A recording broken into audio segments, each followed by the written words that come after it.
why in China, as well, by the way, as in other countries such as Japan or US, there is one quasi-monopoly in e-business. Is there any kind of reason for that? And we know that the Chinese government has a certain, I would say, heavy hands on business. Why do they accept to have you as a quasi-monopoly on the business, which is a very influential business in the society? If I were them, I would have pushed 3 or 4 competitors in order to keep the power. So you want to remind me? Good question. I always ask China, ICBC, why you be that big? China Telecom, why you're that big? I would have changed it. So, and I think we can check. It is not a me, it is a we. Our team, the 18 founders, and later with people we hire, always believe that if we unite together, we can always challenge why you do it also. Why don't you have an important competitor in China? Why? Yeah. We grow so fast. And I think one of the key reasons was that we have this dream was 12, 14 years ago. And in the past 12, 14 years, we never changed this dream. A lot of people start to catch up because they think, well, there's money inside. We continue day by day, hour by hour, bit by bit, change for 15 years to this area. So I think if people want to start competing with us, money, no. Technology, no. It's all about learning how day by day, and it's a group of people that believe fighting together. So it's difficult for government. It's not because of bank giving money, just do the thing, no. Yeah. The fourth part of the business you have mentioned, you say you are a data company, but you have not elaborated a lot on what you do with the data, and I'd like to hear your views on privacy. We have the feeling that privacy is going to be a big question for the years to come, and that legislation will have to be redefined. So what's your view on privacy? What do you feel entitled to do with the data you accumulate? And where do you see the limit of what you can do? Where is the limit between customer intimacy and manipulation of the customer, would be my first question. Second question, you have called the French business to do more business with China through Alibaba, which immediately raises a point. Traditionally, many rules were stopping at the borders, even in commerce. That's why we have all these international negotiations on commerce.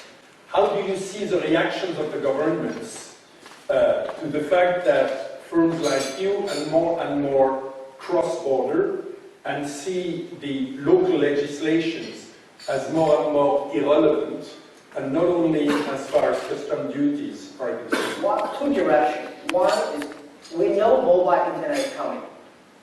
Whether we should put resources on apps, apps, or we should put resources on data, cloud computing. So we decided we should put on the resources on data, cloud computing. But nobody knows how to make money. The challenge is that, okay, data is good. Then how do you make money? We don't know. And how are you going to solve the problem of privacy? We don't know. So we put in order not to change the strategy, to put one sentence or behind our strategy. We will be a data company. But we know we don't know how to make money from data. But we know the world will never, in Chinese, the data, we know that nobody can live without data. So we collect data first. But one thing for sure, that we will never sell data.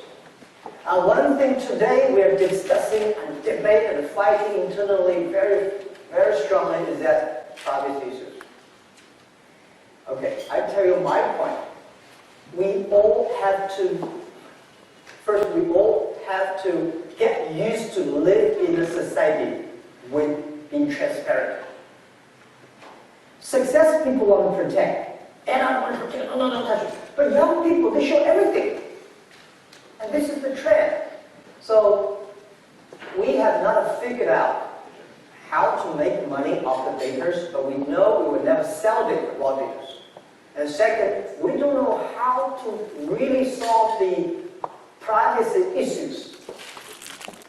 But that does not, and we're still testing. And good thing is that young people, my son, my daughter, this age, they're not that careful about privacy. And we have to figure out a balance that we cannot live in yesterday's world, but we have to build up the new world. So what we do data today is just by the data we know how many toothpaste you buy every day, what is your home address, and what else you buy, how much money you spend, whether you credit or not. With that data, we can give you loans. That's the thing we're doing. Very premature. Just like, I think the data business today in China, and our business, is like 10 years ago e-commerce in China. It's the beginning. So I cannot give you a good answer to that. About the second question, cross-border. That's the trend. I think if China does not do it, India will do it. If India does not do it, Pakistan will do it. Japan will do it. And China is very aggressive in opening the door because of us. So it is very hard to imagine that government knows that we are giving them trouble. Real estate department store, they had wonderful lives in the past 10 years, suddenly disappeared. And all the banks, they're sitting there without doing anything, they're making money. Now life changed. And they say, local logistics, and a lot of people are losing jobs because of e-commerce. You know what? Alibaba created 15 million jobs for China. New jobs. And that is the balance the government should worry about. I don't worry about that. Whether you want to get this or that. If I may follow up rapidly before on this question, suppose that maybe you want to sell French products in China, which is forbidden for any kind of reason, forbidden, non-tariff barriers by the government, let's say pharmaceutical products or agricultural products in China. Would you go to the government to ask for permission to sell, or would you do it without any permission? Or, and reciprocally, if Chinese pharmaceutical company want to sell generics in France, perhaps not accepted in France because of regulations, what would you do? We'll go to the government and talk. And this is we want to tell government. I give you a story that we will stop last year. In Germany, people have fresh crabs. A lot of fresh crab, too tiny, people don't know how to eat it. But Chinese people, every October, they love the fresh crab, the small tiny, so wonderful. So the Germans have a lot of problem with crabs, Chinese love the crabs. So we said, why not sell? So Daniel, he was our CEO there, he launched the campaign. In 3 days, we sold, pre-order, 300,000 crabs within 3 days. But unfortunately, the government not happy. Why? People who sell crabs in China go to the government saying, oh, they're going to destroy our business. So we give up finally. Because the government said, you informed us too short, only 20 days. So this year we'll go early. In May we'll start to prepare for that. Because it's a trend. And the traditional government say, no this, no that, no this, no that. So we go there and say, why not this, why not that? And things are changing. And we think consumers love it. And the government will talk, unless it is poisonous, not healthy, and that. Otherwise, we should pump up that. And I think we're moving forward. You've mentioned the banks, and there are some bankers in the audience. You are disintermediating some business models who are, for any reason, inefficient in your country. do you expect them to react? Because at the end of the day, if they see the damage you can make to their models, they can also take what you have brought to the market and incorporate it in their own models. So do you see that as becoming a threat for you, second generation? Yeah, of course. You know, in China, all the banks unite together against us. Last year, there is a rumor, but I think it's true, that they have an anti-Jack Ma organization, you know. In fact, well, which is good. I mean, if the system, they change this, they improve efficiency, losing our money on this side, which is good. And this is why we are there. But on the other hand, for such a huge organization, financial organization, they are always here, they're not efficiency. And one thing for sure, we can help you. We can help small, medium-sized micro companies. We can borrow, we can lend them $5,000 US euros every month or every transactions, which big banks cannot do.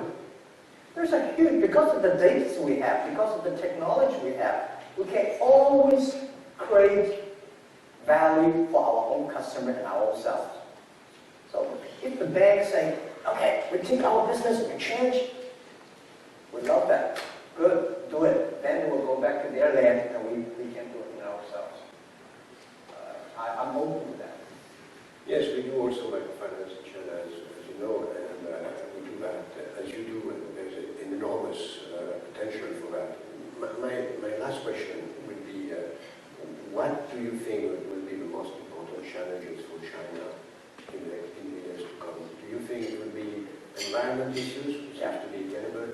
Do you think it will be, as we see the rumors coming, a fight with Japan, as Japan and China is fighting for some odd islands somewhere in the Chinese Sea? Where do you see the main challenges? I think China's challenge will be two. One is the most serious problem is the environment. Because I think France, UK, Japan, USA all have this problem. That was in last century, early last century. But China, in the 21st century, when everybody rich, you did not see the blue sky. And blue sky, the air is not a serious, the water is getting more serious problem. I remember 2 weeks ago in Beijing, for 1 week, all foggy, smooth. You cannot have a good blue sky. And then suddenly have a rain day. You see the blue sky. Everybody was so happy. But I worried because the water inside and the rain can go to the water. It got even worse. And that is going to be the social stability problem. And I know the government will take it seriously. They know. But this problem is not caused by today. It caused past 10, 20 years. But take that thing away slowly. It's not that easy. So that is something I'll work on. And this is opportunity. And that is also a challenge for China. You said two problems. The second problem is, this is my personal thing. And my father was with me. We've been debating for a long time. He said, this is right. I think people have a deep pocket, but people's brain, mind's got to shallow. They always think I'm making money. But it will be dangerous for a country that rich but without culture, rich without education. So how we can do in a better, and education does not mean you go to study books. Education is about a culture. It's about how you behave.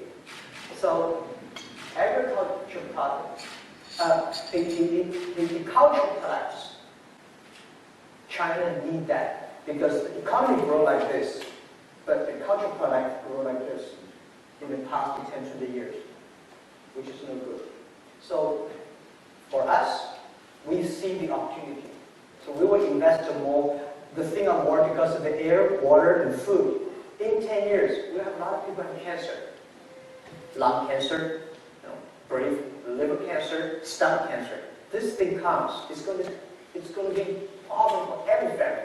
So how would you solve that problem? Japan, Ireland, I can do nothing. But that thing we can do. So we will invest heavily on the biochemicals. The second is that we should build up our cultural products, invest in movie, which today you will see we announced some deals. Invest in movie and TV, not because for fun, because China need that. If our kids, when yesterday I walked on the street, I saw the cinema. Well, a lot of, French is so good about the movies. That helped your culture. China used to have, but today a lot of young people start thinking of money, technology, and power. That's no good. So I think these are two things I worry about. And it's going to be serious. Operating system. Operating system? It's difficult to build on Android. I know you've been through different phases with that, and I know also the Chinese government wants to push for their own OS. It's a bit messy out there, and there's only a few people that are going to emerge and keep a wall guard on that. So I was wondering if you can spend more resources, because it's notoriously difficult to develop an OS. That's true. As I say, data, cloud computing, operating system, apps. These are all very important to change. That for us. So we want to live 102 years. We do not want to live just for 1 year. And I think in the next 5 years, China mobile internet, because of the DT. Okay, I give you my perception, my idea. IT and DT are totally different. IT, information technology, is about controlling. In order to, I can work better. DT, data technology, is to in life to make the other people better. It's totally different technology. So next 5 years, because of the DT technology, the concept of mobile internet is going to be fundamentally changed. So that is why we should have patience, and I have patience. You win today, you lose tomorrow. You lose today, if you keep on losing and keep on thinking, adjusting, you have a chance. So I think for us, we do not live competitors, but we have to compete. We are winning now here on cloud, but we are too bad on applications. So next 5 years, we will fight in that way. So if another people wants to ask a question, also get ready, because the microphone will be there for the next 2 questions, but then you can move on somewhere else. Possiblement, political science is not businessman, and since the businessman asks political question, I will ask a business strategy question. You seem to give back value to customers, you seem to equalize small companies with big brands, but one always believes that the Chinese and the Asians were about big brand names and prestige and ready to pay for that. Do you think you create brands through Alibaba and go up through you? And do you think if you broke into other markets, the mature markets you've talked about, do you think you would bring the same revolution, a kind of second equalization of the market, the lots of possibilities? Or do you think it was just part of history of an important phase of China's development? How do you view it? Is it fundamental, long-lasting, or did you get a little lucky? Yeah, I honestly did not think about that very deeply and thoroughly. I give you my idea. Alibaba ecosystem is building up new brand for young people tomorrow. And when we come to France, politically maybe wrong, right? I think big brand in France say, oh no, not internet, right? Yeah, we can have it here, but don't sell it. These companies will be revolutionized. We will help those small, tiny, good brand companies. Small, tiny, not big. They want to challenge, help them online, make them big.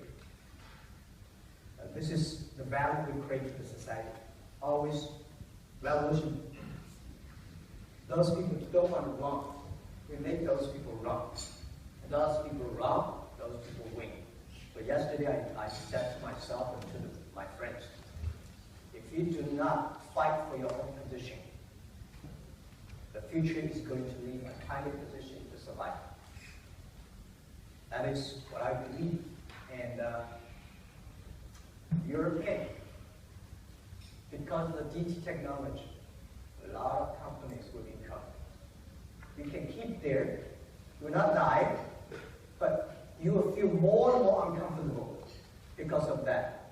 because DT is not a technology.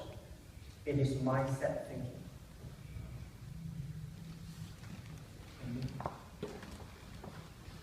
So I'm a doctor. I'm a cardiologist. I come from Hong Kong, and I'm here on an exchange program to learn some French. Excellent healthcare system. I'm one of your 600 million.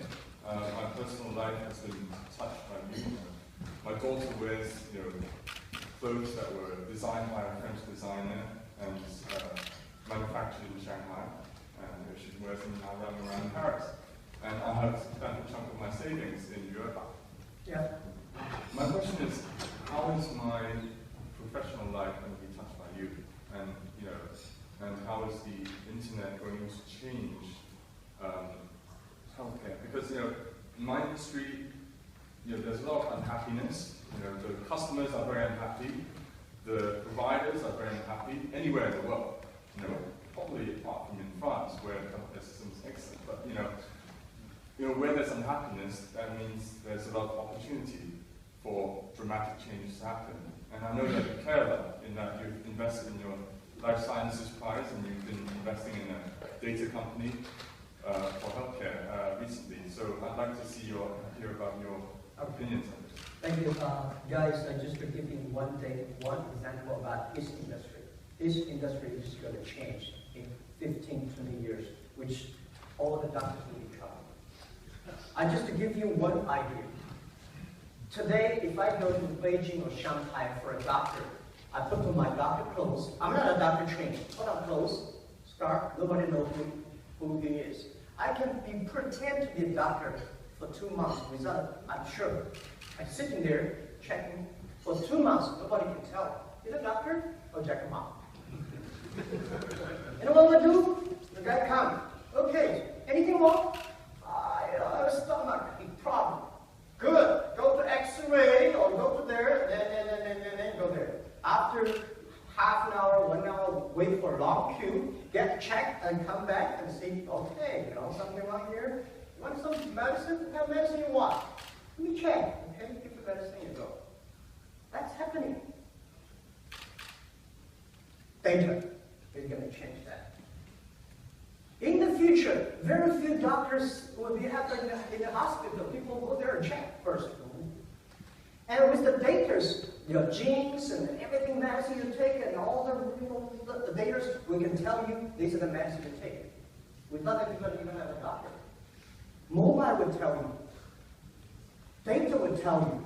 Everything tells you. So very few doctors will survive. And that is true. It's not imagination. Think about it. Any behavior of you will be connected. Sorry, you guys stay in the hospital. You stay in a medicine school department for 8 years. Remember this thing, this medicine, this, that. Very shocking thing. I give you guys just to think about. Then I shut up.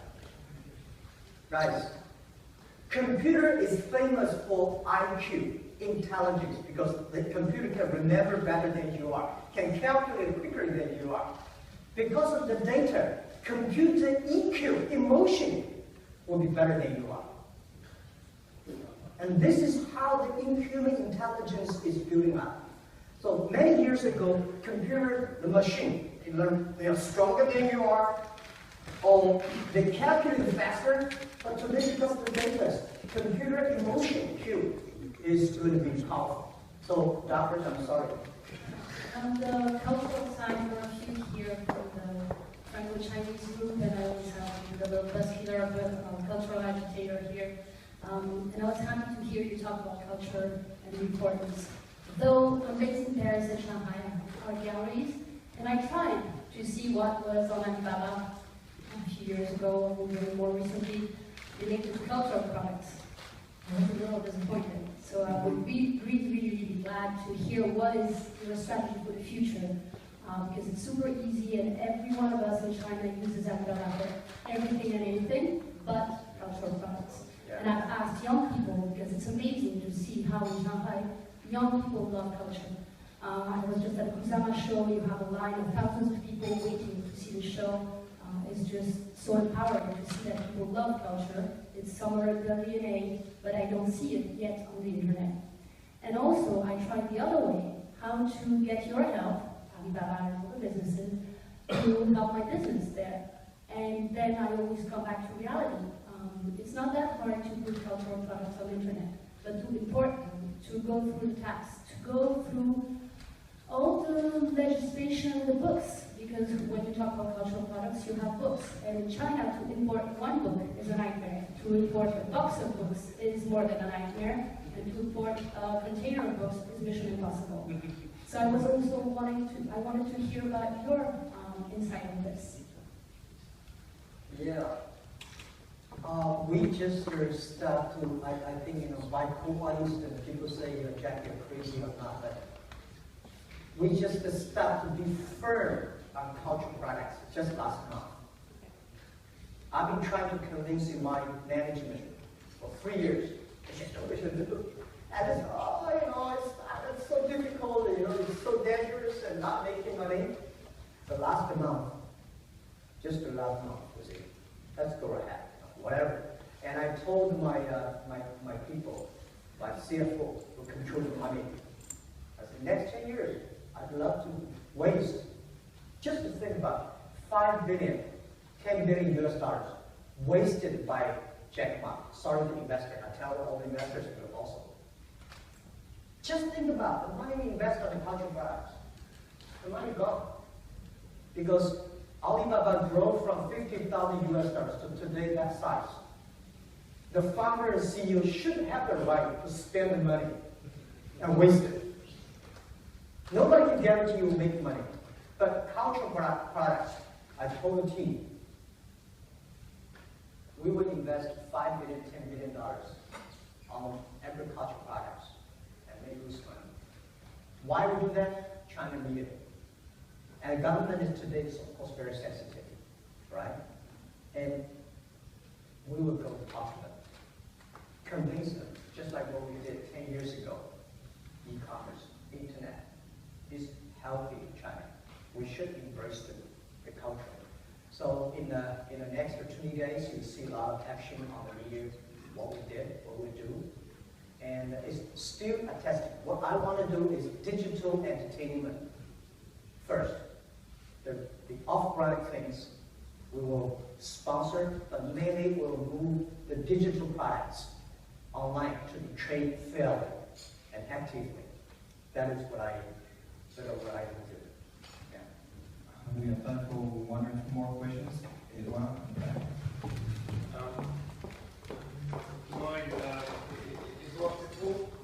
you mentioned that your dream was to be a high school teacher.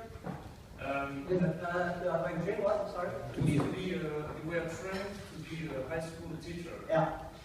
If you were to be a high school teacher or having children, how would you educate them to the data revolution that you are just developing? How would you educate them in terms of their privacy, in terms of how they wander around a world, a digitalized world, where a lot of traditional jobs are going to be destroyed by the digital transition, and very few are going to be created, like the example you gave with Adrien, the doctor. Yeah, if I'm a high school teacher today, if I were a high school teacher today, I would ask my students that follow the social trend, think independently, and I tell them that today my son, my children did not always follow. One of the reasons why I'm so different, because I never follow my father's instruction. I don't have a family business. My father is just a normal people. He's a cultural product person. My grandfather always thought that my father, too bad, lose the culture, no good. My father always said, Jack, you lose the culture, you're no good. But generation is always bad. My generation did a better job than my father. My father's generation is better than my grandfather. So, a great teacher, just like a great CEO, always look at your people with appreciation. And I learned so much from being a teacher. A great teacher is always hope that his students better than he is. And this is why I try to be a teacher. I'm still a teacher in my company. Not because I teach them, because I listen to them. Because I want them to be great, better than I am. So about the doctors, I would tell to my students, a lot of doctors will lose jobs unless you're different. And tell me why you're different. So, it's difficult to stop. That's the social changing. Maybe one last question and then we'll wrap it up. Hello, Jack, and thank you for that. You're living example of China is changing. I'm happy that I came from Beijing to listen to you this morning. So, two very good questions. One, yes, China is an opportunity for French companies, but let's face it, most of foreign companies have a much more difficult time today than 10 years ago. Probably because there are private companies which did not exist 10 years ago, so competition is much stronger. What advice would you give them? And the second quick question about education, and to relate to the question of Jacques Attali, you are exceptional, not to flatter you, but when you look at the education system in China, I think there's a lot of debate among Chinese themselves that is it really giving the tool to be an innovative country? So what would you respond to people saying, yes, China has the tool to be a big innovative country, or do you think things need to change in the education system? Yeah. First, doing business across your culture, different countries, is difficult to anybody. French company is difficult to survive in China. But ask yourself, any Chinese company even dare to come to France? I do not see some Chinese companies say, I go to France to sell, or I go to France to be a successful company. No even people even dare to think about it. So go to China. It is a land full of opportunity. If a land full of opportunity, it is a land full of risk. When you go there, you have to know why eBay lose the war with us. One of the reasons they want to win the market within 1 year. We want to win the company for 102 years. That's the difference. And we know there are more problems there. And they think I can solve the problem by money. A lot of people think I can solve the problem by money. I can solve the problem by technology I have. No. You should solve the problem not by money, not by technology, by a heart, devoted, patience, local people, belief. So I think this is a lot of multinational companies. Because when you have strategy, by the way, I told you Jeff had business, Amazon. A lot of multinational company employees in China, they try to make their boss happy instead of make the customer happy. They speak good English, they speak good French, and they're making you happy, not the customer happy. That's a fundamental change. So sending people with entrepreneur fighters there, not sending professional management there. That's the advice I give. And patience. And the last question, education, of course. Everywhere, any country needs to have education reform because of the DT. But China especially. After 30 years, China just started to have an education system. Next 30 years, I bet, education system will be fundamentally changed. People like me, I tried 3 times for university, all failed. But not as exceptional, but it tells something. Thank you very much. Thank you, Jack. Thank you for your time.